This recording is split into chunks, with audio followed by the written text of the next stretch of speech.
لاہور میں 2025 میں 129 بچے اغوا اور 103 خواتین پر تشدد۔ پولیس نے بچوں کے اغوا سے متعلق 129 مقدمات میں 144 مغویوں کو بازیاب کرایا۔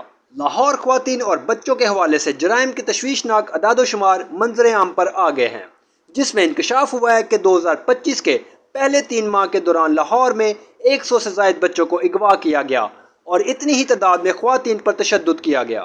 2025 کے پہلے 3 ماہ کی کارکردگی رپورٹ میں سامنے آنے والے اعداد و شمار کا حوالہ دیتے ہوئے ڈپٹی انسپکٹر جنرل نے کہا کہ انویسٹیگیشن پولیس نے نہ صرف 15 خواتین کے قتل سمیت 40 مقدمات میں ملوث ملزمان کو گرفتار کیا بلکہ 972 رجسٹرڈ مقدمات کے سلسلے میں 988 خواتین کو بھی بازیاب کرایا۔ ڈی آئی جی نے بتایا کہ بچوں کے اغوا سے متعلق 129 مقدمات کے حوالے سے پولیس نے 144 کو بازیاب کروایا۔ انہوں نے مزید کہا کہ انویسٹیگیشن پولیس 103 خواتین پر حملہ کرنے میں ملوث 110 ملزمان کو گرفتار کرنے میں کامیاب ہوئے۔ معلومات کا قابل اعتماد ذریعہ CRC، جڑے رہیں CRC کے ساتھ۔